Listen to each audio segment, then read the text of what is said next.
اعوذ باللہ من الشیطان الرجیم بسم اللہ الرحمن الرحیم صلی اللہ علی حبیبہ محمد وآلہ وبارک وسلم۔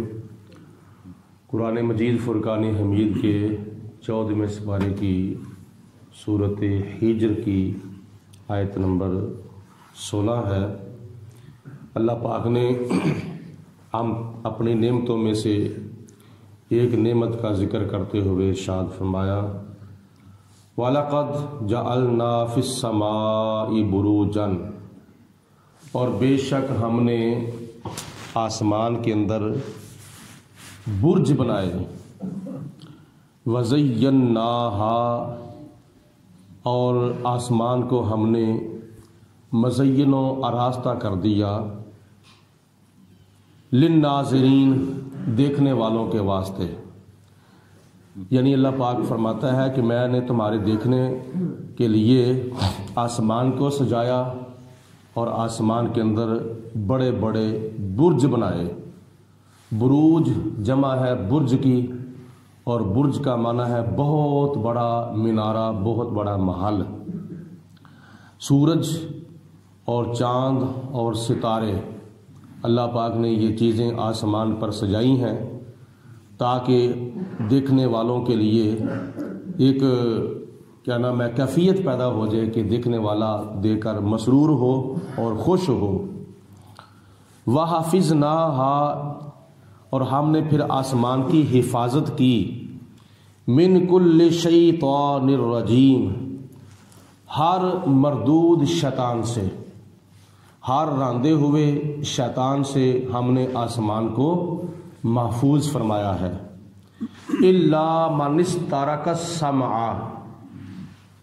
اس کے سوا کہ جو چوری چوری آسمان پر جاتا ہے اور جا کر سنتا ہے، فَأَتْبَعَهُ شِهَابٌ مُبِينٌ، تو اس کو آگے سے چمکدار شعلہ جو ہے وہ پڑتا ہے۔ نبی کریم علیہ السلام کی ولادت باسعادت سے پہلے شیطان اور شیطان کے چیلے چمچے آسمان کے قریب جاتے تھے اور جا کر وہاں فرشتوں کی باتیں سنتے تھے، اور فرشتے جو تھے وہ آپس میں ایک دوسرے کے ساتھ گفتگو کرتے تھے کہ فلاں دن فلاں جگہ پر دھوپ لگنی ہے، فلاں دن فلاں جگہ پر بارش پڑنی ہے، فلاں دن فلاں جگہ پر اس طرح کا موسم ہونا ہے۔ تو یہ شیطان کے چیلے آسمان کے قریب جا کر فرشتوں کی باتیں سنتے تھے اور واپس زمین پر آ کر پھر جادوگروں کو، کاہنوں کو، نجومیوں کو آ کر بتاتے تھے۔ تو پھر وہ آگے لوگوں کو یہ باتیں کہتے تھے، تو کچھ باتیں ان کی سچی ثابت ہوتی تھیں اور کچھ باتیں ان کی جھوٹی ثابت ہوتی تھیں۔ تو یہ انہوں نے سلسلہ شروع کیا ہوا تھا، لیکن جب نبی پاک علیہ السلام دنیا میں تشریف لائے، آپ کی ولادت باسعادت ہوئی، تو اللہ پاک نے ان شیطانوں کا آسمان پر جانا بند کر دیا تھا۔ اگر کوئی اب یا اس کے بعد یا قیامت تک شیطان کا چیلا، چمچا، کرچھا کوئی آسمان کے قریب جاتا ہے تو آگے سے اس کو شہاب مبین، چمکدار جو تارا ہوتا ہے وہ اس کو پڑتا ہے، چمکدار شعلہ جو ہے وہ اس کو پڑتا ہے، تو پھر وہ واپس آ جاتا ہے۔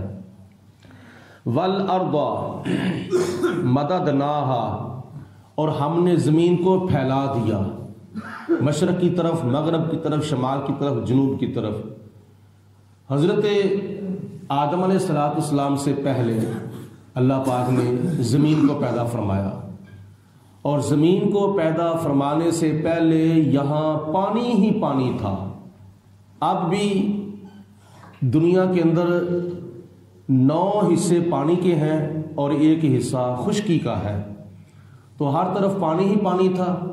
کچھ فرشتوں کی ڈیوٹی لگی تھی زمین پر، وہ نیچے پانی پر، وہ آسمان پر نہیں جا سکتے تھے، تو آسمان والے جو فرشتے تھے، آسمان کے اوپر جو بیت المعمور تھا اللہ تعالیٰ کا گھر، وہ فرشتوں کا خانہ کعبہ ہے، وہ فرشتوں کا کعبۃ اللہ ہے، وہ فرشتے اس کا طواف کرتے تھے، اس کا حج کرتے تھے، لیکن یہ جو نیچے والے فرشتے تھے یہ اللہ پاک کی بارگاہ میں عرض کرتے ہیں یا پروردگار عالم، ہماری ڈیوٹی نیچے لگی ہوئی ہے پانی پر، ہم اوپر نہیں جا سکتے، تو ہمارے لیے بھی کچھ زمین کے اوپر یعنی یہاں نیچے خانہ کعبہ ہونا چاہیے جس کا ہم دیدار کریں، جس کا ہم طواف کریں، جس کا ہم حج کریں۔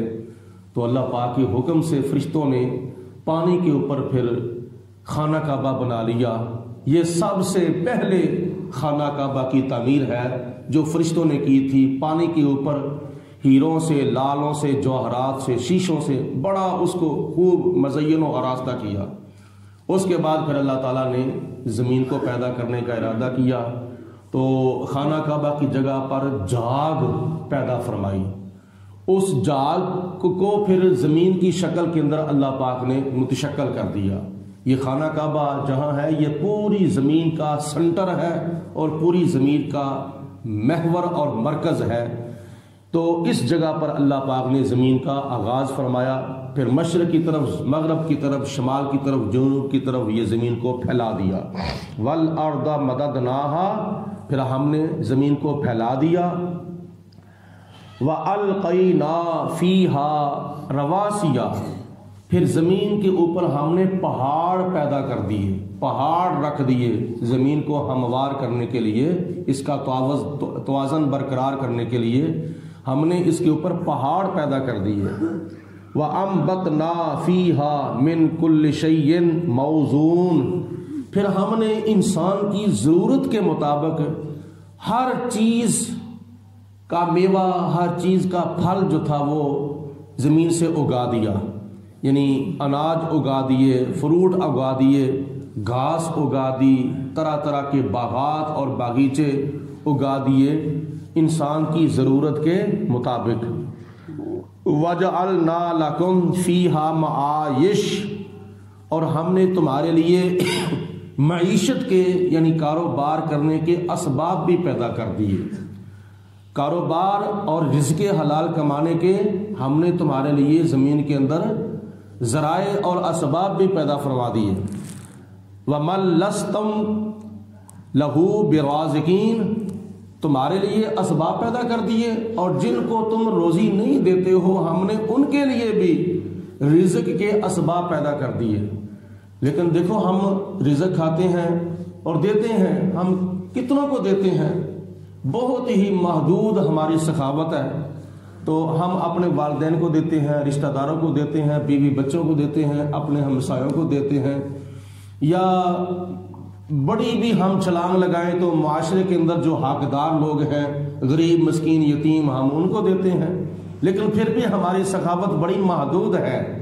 اللہ پاک فرماتے ہیں جن جن کو تم نہیں دیتے میں ان کو بھی دیتا ہوں، یعنی کیڑوں کو، مکوڑوں کو، جانوروں کو، درندوں کو، پرندوں کو، چرندوں کو، بہت سی میری مخلوقات ہیں۔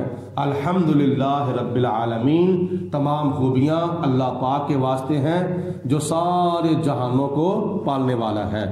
وَإِن مِّن شَيْءٍ إِلَّا عِندَنَا خَزَائِنُهُ، ہر چیز کا خزانہ ہمارے پاس ہے۔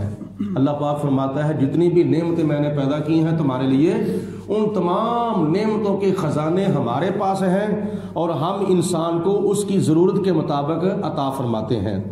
وَأَرْسَلْنَا الرِّيَاحَ لَوَاقِعَ، اور ہم نے ہواؤں کو بھیجا اور وہ ہوائیں بڑے بڑے وزنی بادل اٹھاتی ہیں، کسی جگہ سے اٹھا کر کسی جگہ پہنچاتی ہیں، کسی جگہ سے اٹھا کر کسی دوسری جگہ پر وہ ہوائیں بڑے بڑے وزنی بادلوں کو پہنچاتی ہیں، اور بادلوں کے اندر بڑا بڑا پانی ہوتا ہے، اور پھر وہ اللہ تعالیٰ کے حکم سے کیا ہوتا ہے فَأَنزَلْنَا مِنَ السَّمَاءِ مَاءً، پھر اللہ فرماتا ہے وہ پانی ہم بارش کی شکل میں زمین کے اوپر برساتے ہیں۔ ہواؤں کو میں بھیجتا ہوں، وہ بڑے بڑے وزنی بادلوں کو اٹھاتی ہیں اور ہوائیں پھر وہ کسی جگہ پر پہنچاتی ہیں، پھر وہ بادل ہمارے حکم سے برسنا شروع ہو جاتے ہیں۔ تو تم کیا کرتے ہو؟ فَأَسْقَيْنَاكُمُوهُ، پھر تم اس پانی کو پیتے ہو، اس سے تم فائدہ اٹھاتے ہو۔ وما انتم لہو بخازنین، اور حالانکہ تم اس پانی کے ذخائر نہیں بنانے والے تھے، اس پانی کو جمع نہیں کرنے والے تھے۔ وَإِنَّا لَنَحْنُ نُحْيِي وَنُمِيتُ، اور ہم ہی مردوں کو زندہ کرتے ہیں اور ہم ہی زندوں کو مارتے ہیں۔ جس طرح مردوں کو زندہ کرنا یہ اللہ کی صفت ہے، اللہ کے سوا کسی اور کی صفت نہیں ہے، اسی طرح زندوں کو مارنا بھی اللہ کی صفت ہے۔ اللہ کے سوا زندوں کو کوئی مار بھی نہیں سکتا، یہ کسی زندے کو مارنا یہ اللہ کی صفت ہے۔ نحیی یہ بھی اللہ کی صفت ہے، نمیت یہ بھی اللہ کی صفت ہے۔ وَنَحْنُ الْوَارِثِينَ، اور ہم ہی تمہارے وارث ہیں۔ مطلب یہ ہے کہ ایک وقت ایسا آئے گا، کل من علیہا فان، تم سارے کے سارے مر جاؤ گے، سارے کے سارے فنا ہو جاؤ گے، اور ہم باقی رہنے والے ہیں۔ تو جو مرنے کے بعد اس کی جگہ پر زندہ رہتا ہے وہ اس کا وارث ہوتا ہے۔ والدین جب فوت ہو جاتے ہیں تو اولاد والدین کی وارث ہوتی ہے، کیونکہ اب والدین نہیں ہیں تو ان کا جتنا بھی مال ہے وہ وراثت کی شکل میں متشکل ہو گیا ہے، اور اس کی اب حقدار جو ہے وہ اس کی اولاد ہے۔ تو وارث کہتے ہیں بعد میں رہنے والے کو۔ تو ہمارے تمہارے بچے جو ہیں وہ بعد میں رہیں گے، لیکن پھر بھی ان کی زندگی محدود ہے، چند سال رہیں گے، چند مہینے رہیں گے، چند ہفتے رہیں گے، بڑی بھی زندگی ہوئی تو 50 سال زندہ رہیں گے، لیکن اللہ پاک ہمارے مرنے کے بعد ہمیشہ کے لیے رہے گا۔ اللہ تعالیٰ کی ابتدا کی بھی کوئی حد نہیں ہے، اور اللہ تعالیٰ کی انتہا کی بھی کوئی حد نہیں ہے۔ وَلَقَدْ عَلِمْنَا الْمُسْتَقْدِمِينَ مِنْكُمْ، اللہ فرماتا ہے کہ ہم جانتے ہیں جو تم سے پہلے لوگ ہو چکے ہیں، اور وَلَقَدْ عَلِمْنَا الْمُسْتَأْخِرِينَ، اور ہم ان کو بھی جانتے ہیں جو تمہارے بعد ہوں گے۔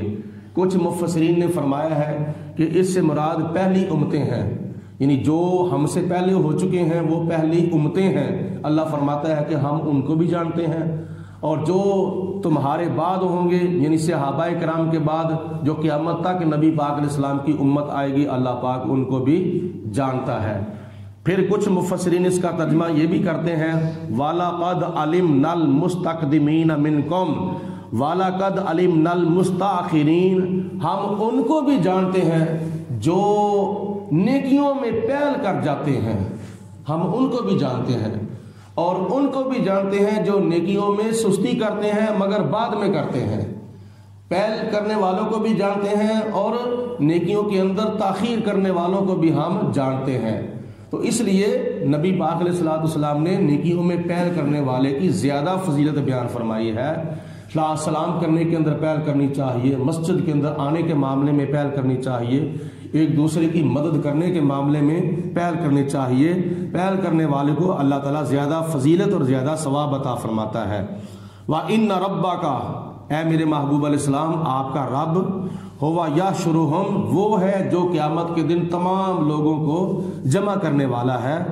انہ حکیم علیم، بے شک اللہ پاک بے حد حکمتوں والا بھی ہے اور بے حد جاننے والا بھی ہے۔ اللہ پاک ہم سب کو قرآن پاک پڑھنے کی، سننے کی، سمجھنے کی